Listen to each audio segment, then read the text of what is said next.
হরে কৃষ্ণ।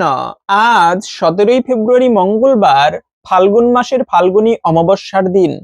বছরে দ্বাদশ মাসের মধ্যে একটা অন্যতম গুরুত্বপূর্ণ মাস হচ্ছে এই ফাল্গুন মাস। আজকে সেই ফাল্গুন মাসের অমাবস্যা তিথি, বড়ই শুভ দিন।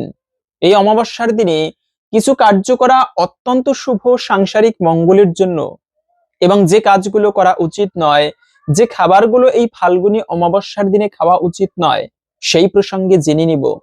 তাই খুবই গুরুত্বপূর্ণ প্রসঙ্গ, আশা করছি আপনাকে সমৃদ্ধ করবে।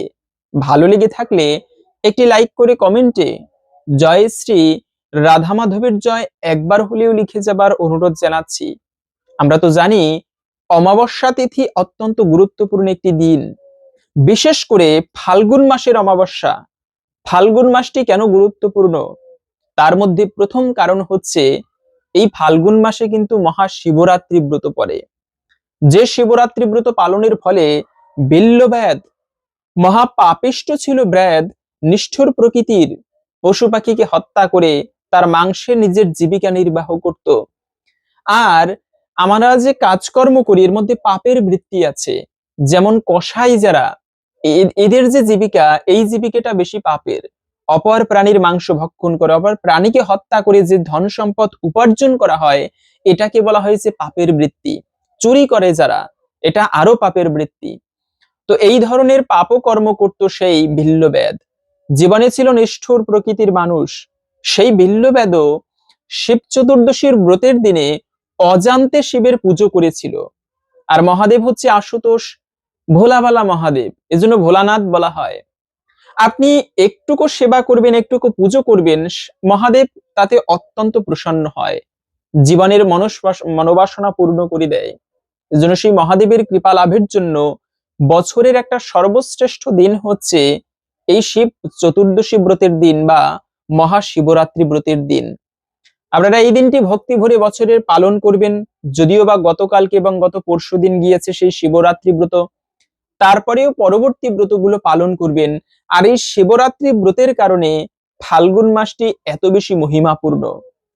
তার থেকেও বিশেষ মহিমাপূর্ণ হচ্ছে এই ফাল্গুন মাসে যে কাজগুলো আমাদের প্রত্যেকের করা উচিত, তার মধ্যে প্রথমত হচ্ছে কৃষ্ণ নাম জপ করা উচিত।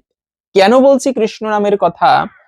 কেননা কলিযুগের যে যুগাবতার চৈতন্য মহাপ্রভু, তিনি কিন্তু এই ফাল্গুন মাসের পূর্ণিমা তিথিতে আবির্ভূত হয়েছিলেন।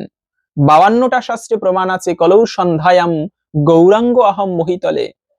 কলিযুগের প্রথম সন্ধিক্ষণে চৈতন্য মহাপ্রভু তিনি আবির্ভূত হবে। কলিযুগে দুটি অবতার আসবে, কল্কি অবতার শেষে এবং প্রথমে গৌরাঙ্গ অবতার। আর সেই গৌরাঙ্গ মহাপ্রভু তিনি কৃষ্ণ নাম বিতরণ করার জন্য এই জগতে আবির্ভূত হয়েছিল। তাই সেই চৈতন্য মহাপ্রভু তিনি এই ফাল্গুন মাসের পূর্ণিমা তিথিতে আবির্ভূত হয়েছে। এজন্য আমাদের প্রত্যেকের এই ফাল্গুন মাসে নয়, শুধু প্রতিদিন কৃষ্ণ নাম জপ করা উচিত। কলিযুগের যুগধর্ম হরে কৃষ্ণ মহামন্ত্র আপনি প্রতিদিন জপ করতে পারেন। আজকে থেকে এই পূর্ণিমার দিন থেকে প্রত্যেকে শুরু করতে পারেন। বেশি সময় লাগবে না, 5 মিনিট সময় লাগে এক মালা জপ করতে। হরে কৃষ্ণ কৃষ্ণ কৃষ্ণ হরে হরে, হরে রাম রাম রাম হরে হরে। জীবনের কঠিন সমস্যা থেকে আপনি মুক্তি পাবেন। করে দেখেন, অনেক ভয়ানক পরিস্থিতি থেকে আপনি বেরিয়ে আসতে পারবেন। কি কি বলে ভগবানের এই দিব্য কৃপা বলে, দিব্য শক্তি বলে। এ বিষয়ে বেশি কিছু বলবো না, আপনি নিজে করলে তাহলেই এর শক্তি উপলব্ধি করতে পারবেন। তো যাই হোক, সেই চৈতন্য মহাপ্রভু তিনিও এই ফাল্গুন মাসের পূর্ণিমাতে আবির্ভূত হয়েছেন। কিন্তু এটা হচ্ছে অমাবস্যা তিথি। আর এই অমাবস্যা তিথি যেমন নদীতে জোয়ার ভাটা হয়, তেমনি আমাদের জীবনীতেও জোয়ার ভাটা হয়। পূর্ণিমার দিনে মানুষের জীবন প্রবাহ ঊর্ধ্বমুখে থাকে এবং অমাবস্যার সময় মানুষের জীবন প্রবাহ নিম্নমুখে থাকে। তাই পূর্ণিমা এবং অমাবস্যা তিথি বড়ই শুভ এবং বিশেষ দিন। বিশেষত এই পূর্ণিমা তিথি শুরু হয়েছে গতকালকে 16ই ফেব্রুয়ারি সোমবার সন্ধ্যা 6টা 1 মিনিট থেকে, এবং থাকবে মূলত আজকে 17ই ফেব্রুয়ারি মঙ্গলবার সন্ধ্যা 6টা 17 মিনিট পর্যন্ত।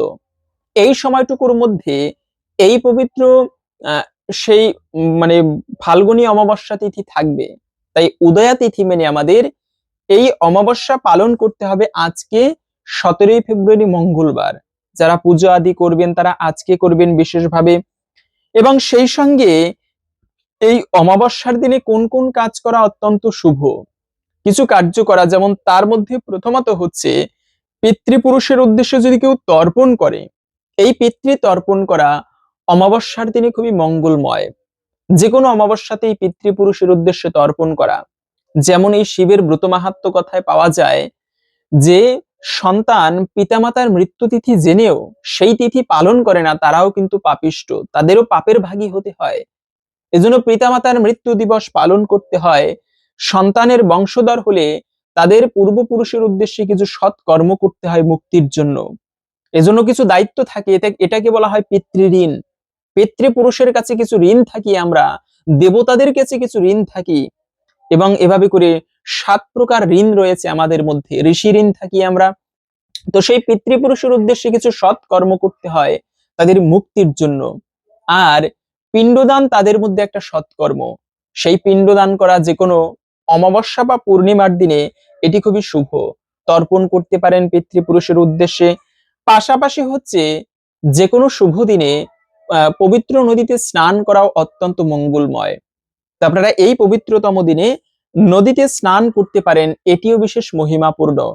যে কোনো নদীতে স্নান করা খুবই মঙ্গলময় এবং মাহাত্ম্যপূর্ণ। গঙ্গা স্নানের ফলে জীবন পবিত্র হয়। শুধু গঙ্গা স্নান নয়, বাড়ির আশেপাশে যদি কোনো নদী থাকে সেখানে স্নান করতে পারেন, কিন্তু কখনো ক্ষৌর কর্ম করতে নেই। যে কোনো পূর্ণিমা এবং অমাবস্যার দিনে ক্ষৌর কর্ম করাকে অশুভ এবং অমঙ্গল বলা হয়েছে। আর একটা বিষয় হচ্ছে বাক্য সংযম। বাক্যকে সংযত করা উচিত।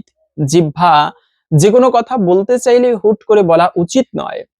এজন্য আমরা বেশি বেশি অপরের নিন্দা করতে বেশি পছন্দ করি, কিন্তু যার বাক্য সংযত রয়েছে তিনি অনেক ক্ষেত্রে অনেক জায়গা থেকে বেঁচে আসতে পারেন। এজন্য হুট করে অপরের নিন্দা করা উচিত নয়, গালিগালাজ করা উচিত নয়, অপশব্দ কখনো প্রয়োগ করতে নেই। জীবনে এই যে মুখ হচ্ছে এমন একটা বিষয়, এই মুখের কথা বলার মাধ্যমে মানুষ শত্রুকে পর্যন্ত জয় করে নিতে পারে। তো এই জন্য কখনো অপশব্দ প্রয়োগ করতে নেই, আবার মিথ্যা কথা কিন্তু বলা উচিত নয়, বিশেষত এই দিনে। পাশাপাশি হচ্ছে আপনারা আজকের দিনে ভগবান শ্রী নৃসিংহদেবকে, শুধু আজকের দিনে নয়, যে কোনো দিনে একটা সুন্দর বিষয় বলে দিচ্ছি, যদি সম্ভব হয় আপনারা ভগবানের উদ্দেশ্যে 108টা তুলসী পত্র নিবেদন করতে পারেন। যদি এমন হয় যে পরিবারে একটা অশুভ অমঙ্গল লেগেই রয়েছে, সেক্ষেত্রে আপনারা এই কার্যটি করতে পারেন। 108টা তুলসী পত্র চয়ন করে ভগবান নৃসিংহদেবের উদ্দেশ্যে নিবেদন করতে পারেন। এক একটা নাম বলে এক একটা তুলসী পত্র ভগবান নৃসিংহদেবের উদ্দেশ্যে নিবেদন করবেন। এর ফলে কি হয়, সেই বিপদ পর্যন্ত নৃসিংহদেবের কৃপায় দূর হয়ে যায়। কেননা ভগবান নৃসিংহদেব হচ্ছে ভক্ত রক্ষক, ভক্তকে রক্ষা করে থাকে ভগবান এই নৃসিংহদেব রূপে। আপনারা সেই নৃসিংহদেবের চরণে তুলসী পত্র নিবেদন করতে পারেন। এবং এই অমাবস্যার দিনে আর একটা গুরুত্বপূর্ণ বিষয় হচ্ছে, বাড়িতে অনেকেই ভক্তি ভরে ইষ্টদেবের পুজো করবে, লক্ষ্মীনারায়ণের পুজো করবে আজকের দিনে, কিন্তু তেমন কিছু না করতে পারলেও এই অমাবস্যার দিনে আপনারা একটা প্রদীপ প্রজ্বলিত করে রাখতে পারেন, অখণ্ড ঘিয়ের প্রদীপ। সন্ধ্যাকালে ঠাকুর ঘরে অথবা তুলসী তলায় প্রদীপ প্রজ্বলন করা এটা অত্যন্ত মঙ্গলময় এবং মাহাত্ম্যপূর্ণ। তাই আপনারা বাড়িতে এই প্রদীপ, অখণ্ড ঘিয়ের প্রদীপ প্রজ্বলিত করে রাখতে পারেন, এটিও বিশেষ মঙ্গলময় এবং মাহাত্ম্যপূর্ণ। তো যাই হোক, এখন আমরা জেনে নিচ্ছি এই অমাবস্যা তিথির ব্রত কথা বা মাহাত্ম্য কথা। আসুন কিছুক্ষণ সময় ধৈর্য ধরে আমরা প্রত্যেকে এই অমাবস্যার ব্রত কথা শ্রবণ করি। আশা করি একটুকু হলেও এর বিশেষ ফল লাভ করা যাবে। এরপরে ভিডিওর মূল বিষয়, এই দিনে কোন খাবারগুলো খাওয়া উচিত নয় সেই বিষয়ে জেনে নিচ্ছি। আর একটা বিষয় হচ্ছে যে নৃসিংহদেবের চরণে যে তুলসী পত্র নিবেদন করতে বললাম, তুলসী পত্র নিবেদন করবেন, কিন্তু অমাবস্যার দিনে তুলসী চয়ন করা উচিত নয়। অমাবস্যা পূর্ণিমাতে তুলসী চয়ন কিন্তু আবার নিষিদ্ধ রয়েছে। আপনারা আগের দিনে সংগ্রহ করে রাখতে পারেন। তো এখন জেনে নিচ্ছি অমাবস্যা তিথির বিশেষ মাহাত্ম্য কথা বা ব্রত কথা। এরপরে ভিডিওর মূল বিষয় জেনে নিচ্ছি। এক গরিব ব্রাহ্মণের একটি ছেলে, ছেলেটি 16 বছরের হতেই ব্রাহ্মণ তার বিয়ে দিলেন। তারপর ছেলেটি একদিন কোথায় নিরুদ্দেশ হয়ে চলে গেল, তার বাপ মা ও বউ সব কেঁদে কেটে পাড়া মাথায় করলে। কিছুদিন পরে ব্রাহ্মণেরও মৃত্যু হলো। ব্রাহ্মণী বউটিকে নিয়ে দুঃখ কষ্টে কাল কাটাতে লাগলেন। একদিন একজন অতিথি এসে বললেন, মাগো, আমায় 4টি ভাত দিবি মা? ব্রাহ্মণী বললেন, আমার এমন কি কপাল বাবা যে অতিথি সেবা করব? শাক ভাত আমার যা আছে 4টি খেয়ে যাও। বউ তেল এনে দিলেন। অতিথি তেল মেখে স্নান করে এলেন। তারপর অতিথি বললেন, মা, তোমার ছেলের কাপড়খানি আমায় দাও না, আমি পরি।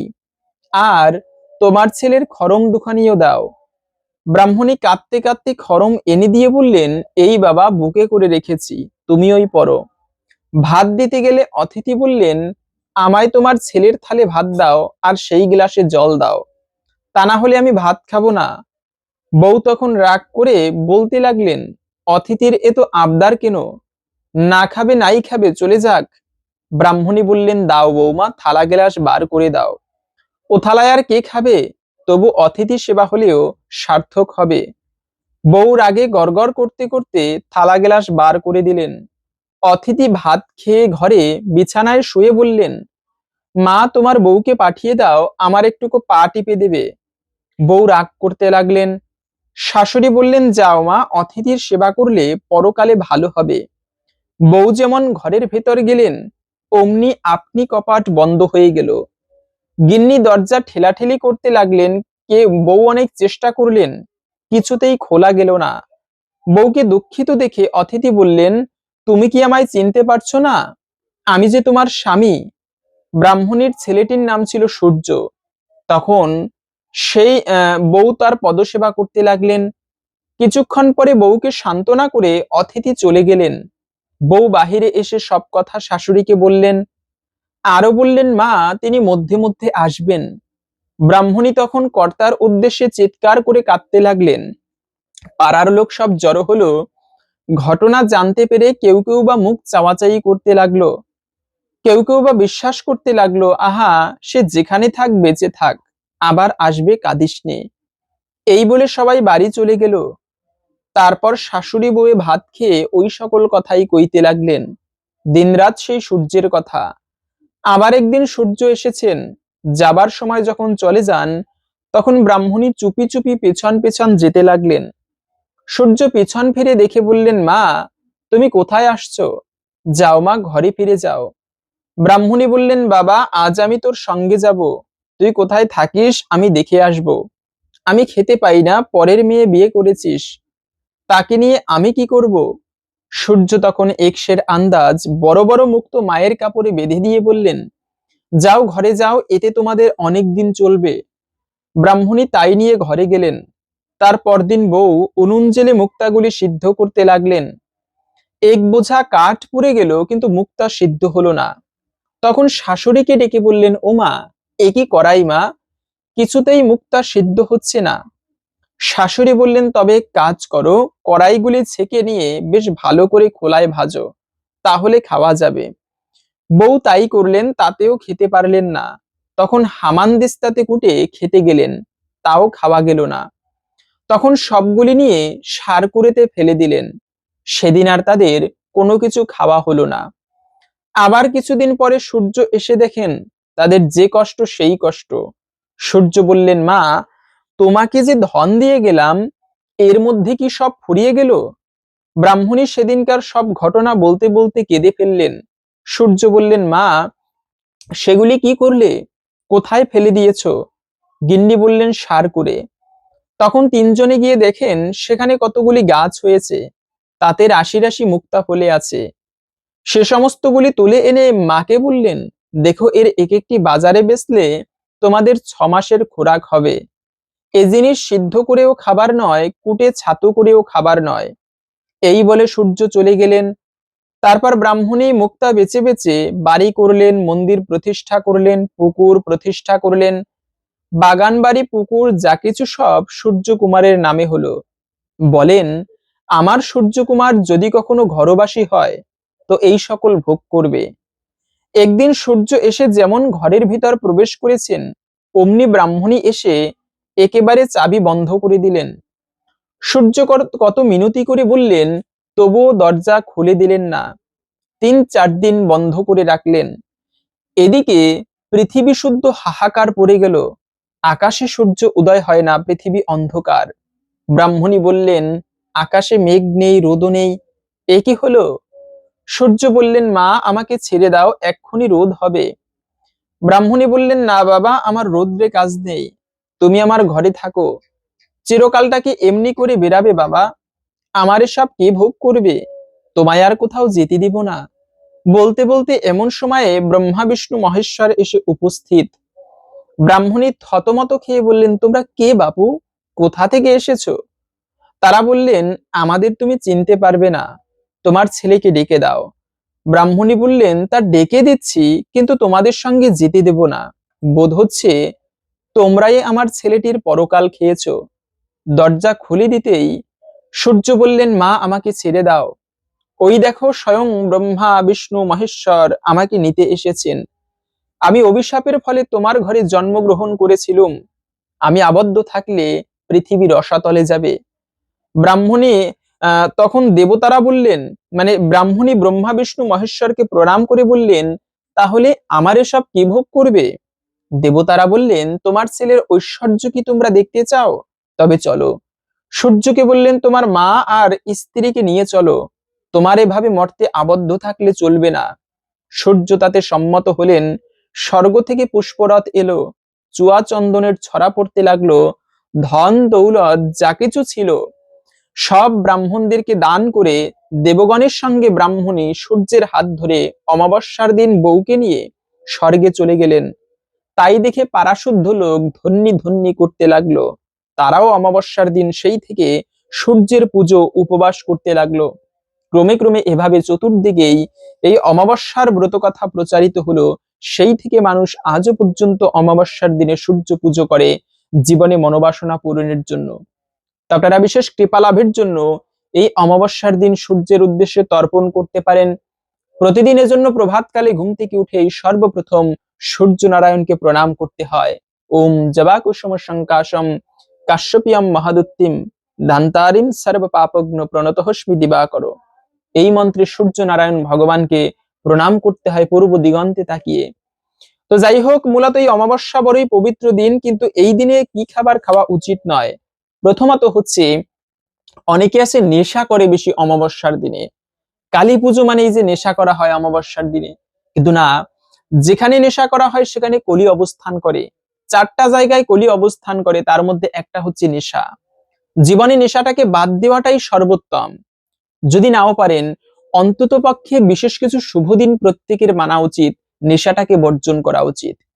দ্বিতীয় হচ্ছে আর একটা বিষয় তামসিক, তা হচ্ছে কোনো পচা বাসি জাতীয় কোনো খাবার, এটা ভোজন করা উচিত নয়। শ্রীমদ্ ভগবদ গীতার মধ্যে ভগবান বলেছেন এটা তামসম। আর এই তামসিক খাবার কিন্তু ভালো নয়, স্বাস্থ্যের জন্য খুবই ক্ষতিকারক। পাশাপাশি হচ্ছে অমাবস্যার দিনে মাছ মাংস আদি খাবার গ্রহণ করাও, এটিও কিন্তু পাপের বলা হয়েছে। তো রাজসিক খাবার, মাছ মাংস আদি খাবারকেও বর্জন করে চলা উচিত। হরে কৃষ্ণ। যদি আজকের এই তথ্যগুলো আপনাকে সমৃদ্ধ করে থাকে, একটি লাইক করে কমেন্টে জয় শ্রী সূর্য নারায়ণের জয় একবার হলেও লিখে যাবার অনুরোধ জানাচ্ছি। সূর্যদেবের কৃপায় আমাদের সকলের জীবনের সমস্ত অশুভ দূরীভূত হোক, সৌভাগ্য লাভ হোক, এই কামনা করে আজকের ভিডিওটি এখানে সমাপ্ত করছি। হরে কৃষ্ণ।